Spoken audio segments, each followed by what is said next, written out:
Hola, ¿cómo están? Bienvenidos al cuarto y último video de esta primera serie llamada Herramientas para hacer tu propio script doctor. En los primeros videos vimos errores comunes en las descripciones en los guiones y en estos dos últimos errores comunes en los diálogos. Con estos 4 videos vas a poder empezar a profesionalizar tus proyectos sin necesidad de invertir dinero en asesores. Por supuesto que la creatividad y originalidad de un guión no tienen límites y siempre se puede seguir mejorando los relatos, para lo que sí sugiero que consulten con asesores experimentados. Y eso, queridos guionistas, cuesta dinero. Pero bueno, mientras tanto, podemos ir trabajando nosotros mismos y aprendiendo nuevas cosas en el proceso. Veamos de qué se trata este último video. Otros 5 errores comunes en los diálogos y cómo resolverlos. 1. Tartamudeo audiovisual. Ejemplo. Interior, casa de Carlos, día. Carlos y Esteban están sentados frente al televisor. Ambos permanecen en silencio, con caras de aburrimiento, mientras Carlos pasa los canales una y otra vez en un tedioso zapping. Carlos: no hay nada para ver en la tele. Esteban: sí, la verdad que estoy muy aburrido. Ya sé, parece una exageración, ¿no? Pero no me van a creer la cantidad de veces que veo esto en los guiones. El tartamudeo audiovisual ocurre cuando los personajes se ponen a conversar sobre lo que ya estamos viendo. Y este problema suele ocurrir cuando nosotros, los escritores, una vez más, pensamos en literatura en vez de un producto audiovisual. ¿Vieron ese dicho, una imagen vale más que 1000 palabras? Bueno, en este caso tienen que tenerlo muy en cuenta. Si yo describo a 2 personajes sentados y aburridos frente al televisor, no hace falta que además ellos vocalicen su estado de ánimo. Confíen en la capacidad de los actores para mostrarlo. Además, y esto también lo ignoran muchos guionistas, grabar diálogo en una escena implica micrófonos especiales e insonorización de ruidos ambiente, reverberaciones y ecos. Y eso cuesta tiempo y dinero, los 2 grandes enemigos del rodaje. No hace falta que como guionista te conviertas en un experto realizador, pero sí es muy importante entender, al menos mínimamente, las funciones del resto del equipo que vendrá detrás. Si vamos a invertir todo ese tiempo y dinero en escuchar a los personajes hablar, que por lo menos digan algo interesante y novedoso. Entonces, cuestiones a considerar.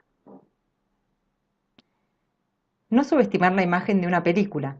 Lo que detallemos en la parte de la descripción ya dirá mucho por sí mismo. Grabar sonido directo en una escena cuesta tiempo y dinero. Pongamos a nuestros personajes a hablar de algo diferente de lo que estamos viendo. Tener siempre presente que una película no es literatura filmada, sino un arte en sí mismo, con sus propios códigos audiovisuales. 2. Lenguaje formal y poético. Interior, casa de Carlos, día. Carlos y Esteban están sentados frente al televisor. Carlos: habida cuenta de los acontecimientos acaecidos la noche previa a la reciente, debo confesar que aún me encuentro en un leve estado de ebriedad. Esteban: no sería prudente contradecirte, compañero. Nuestras andanzas habituales comienzan a dejar secuelas en estos cuerpos otrora juveniles. Más allá de la grotesca exageración del ejemplo, fíjense algo curioso. Ya desde el video anterior, con la utilización de los mismos personajes una y otra vez, sé que ustedes se fueron creando una imagen mental de ellos, que con esta clase de diálogo se rompe tan abruptamente que hasta parece cómico. Por eso, acá quisiera hacer una pequeña aclaración. Este tipo de cosas son las que dan originalidad a nuestro relato. Imaginar lo inimaginable. No se nos ocurriría jamás pensar que 2 amigos de unos 20 o 30 años del siglo XXI hablen como personajes del siglo XIX, ¿o sí? ¿O sí? Lo primero que sí logramos al pensar fuera de la caja es disparar preguntas y generar incomodidad en el espectador. ¿Por qué hablan así? No es posible, no es creíble, no me gusta. Pero no puedo dejar de ver tu película. Necesito que me expliques por qué. Y eso, mis queridos guionistas, habla muy bien de sus relatos.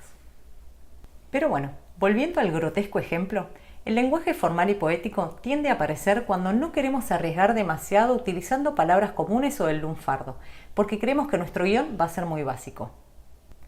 Y entiendo ese miedo si estamos escribiendo literatura, pero como mencionaba antes, el relato audiovisual tiene sus propios códigos, y en este caso genera el efecto contrario.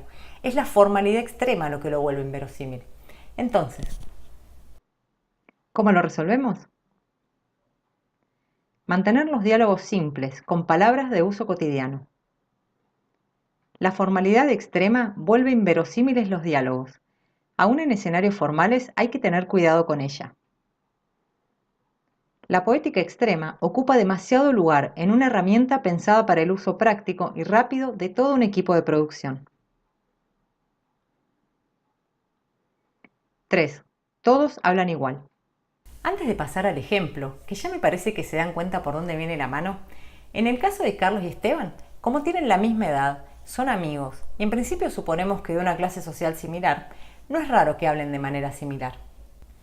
Pero aún en estos casos, si nosotros como guionistas ahondamos un poco más en los personajes y nos proponemos que aún en estos casos haya pequeñas diferencias que revelen su personalidad, estaremos creando personajes profundos e interesantes.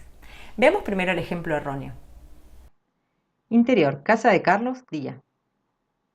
Carlos y Esteban están sentados frente al televisor. Carlos, tendríamos que ir a cambiarnos para esta noche, voló. Esteban, sí, voló. Se despereza, pero me da una fiaca. Carlos, sí, los años no vienen solos, voló. ¿Ya se durmieron? Bien. En este ejemplo, no solo los personajes hablan igual, sino que además se van confirmando uno a otro la línea de diálogo anterior. ¿Qué tiene de malo eso? Que elimina la posibilidad de conflicto. Sin conflicto, no hay objetivo interesante de ser alcanzado. Sin objetivo interesante, el relato es pobre. Relato pobre, espectadores dormidos. Veamos cómo queda de otra manera. Carlos, tendríamos que ir a cambiarnos para esta noche, voló. Esteban, no quiero ir, no quiero. Estos eventos me ponen nervioso. ¿Por qué tenemos que ir? Piensa. Creo que me voy a poner una corbata. Carlos, te pones una corbata y te vas caminando, ñoño. ¿Se entiende? De esta manera tenemos a dos amigos de la misma edad y del mismo entorno, que no solo hablan diferente, sino que además reflejan sus personalidades al oponerse. Es mucha la diferencia que podemos lograr en solo 3 líneas de diálogo. Entonces, Cuestiones a considerar. Que dos personajes tengan igual sexo, edad y entorno social no significa que tengan que hablar de la misma manera. Los personajes deben oponerse para generar conflicto y revelar de forma rápida sus personalidades. Esto debe verse reflejado en el diálogo. Recuerden, sin conflicto, objetivo aburrido.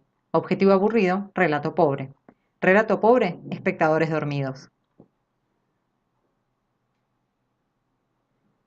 4. Monólogos eternos. una vez más, el título del error habla por sí mismo. No voy a poner un ejemplo acá, el cine está repleto de ellos para que vean y analicen. Los monólogos eternos fallan por varios motivos que suelen tener que ver con la estructura dramática del relato. El primer motivo es que, a menos que ustedes sean William Broyle Jr., hayan escrito El náufrago, cuenten con la presencia de Tom Hanks y el grandioso Robert Zemeckis vaya a dirigir su película, un monólogo eterno aburre al espectador. La triste ventaja que tiene el monólogo es que, al igual que la voz en off, está aceptada por el espectador gracias al teatro. Pero eso no significa que tengamos que aprovecharnos de él. Además, me surgen 2 preguntas. ¿Por qué necesita este personaje tanto tiempo para explicarse? ¿Y qué pasa con ese otro personaje cuya única finalidad es escuchar lo que se está diciendo y asentir rítmicamente como un robot? Los monólogos largos y explicativos suelen aparecer al final del relato, cuando nos pasamos 85 páginas volviendo loco al espectador y le terminamos vomitando toda la confesión de la estrategia del protagonista de principio a fin, como si el espectador no pudiera deducirlo por sí mismo. Y si en efecto no puede, entonces fallaron la estructura, los indicios, los conflictos sucesivos y la resolución. Respecto del personaje ese que aparece en la escena del monólogo como un maniquí, tiene que ver que si no estuviera, el espectador se preguntaría ¿por qué hace 7 minutos que un personaje está hablando solo?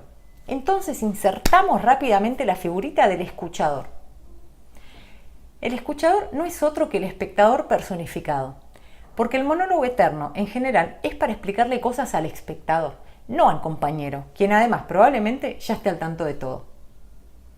¿El monólogo es más barato que la filmación? Sí. ¿Con él nos quedamos tranquilos de que el espectador comprenderá todo? Por supuesto. ¿Vuelve a mi relato interesante? No. Así que mucho cuidado con los monólogos eternos. Igual hay algunos ejemplos en los que son comunes y están aceptados. Se los dejo en una diapo para que los tengan en cuenta. Monólogos eternos clásicos. Alegatos finales en juicios orales. Discursos políticos. Diagnósticos médicos complejos. Confesiones con curas o terapeutas, a veces. Últimas palabras en el lecho de muerte, también a veces. Pongo a veces en las confesiones porque tanto los curas como los terapeutas están realmente para escuchar, son escuchadores justificados, lo cual no significa que en todos los casos quede bien. Y en las palabras del lecho de muerte pensamos, bueno, dejémoslo hablar, que son sus últimas palabras y ya se va. Nos genera compasión y lo dejamos pasar.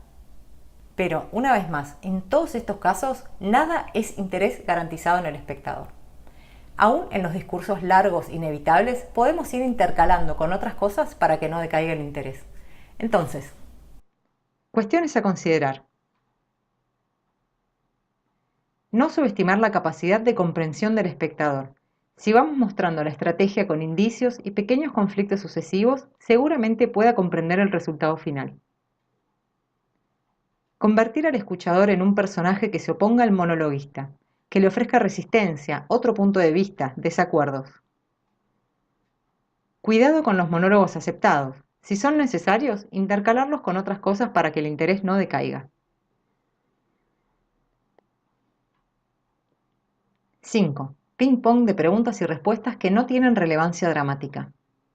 Interior, casa de Carlos, día. Carlos abre la puerta y Esteban entra.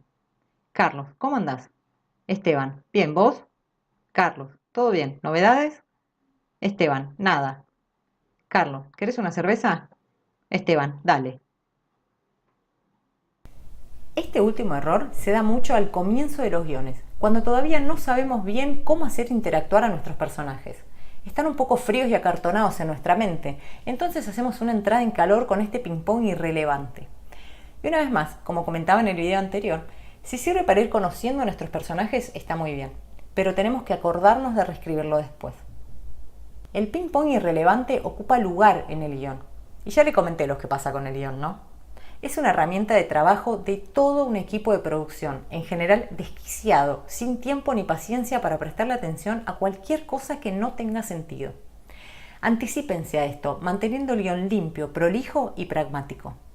Entonces, Cuestiones a considerar. El ping-pong irrelevante nos ayuda a entrar en calor e ir conociendo a nuestros personajes, pero hay que recordar sacarlo en la reescritura. Mantener el guión limpio, prolijo y pragmático, para que el equipo de producción preste atención a cada detalle de nuestro querido relato. Resumen de estos 5 errores comunes en los diálogos. 1. Tartamudeo audiovisual. 2. Lenguaje formal y poético. 3. Todos hablan igual.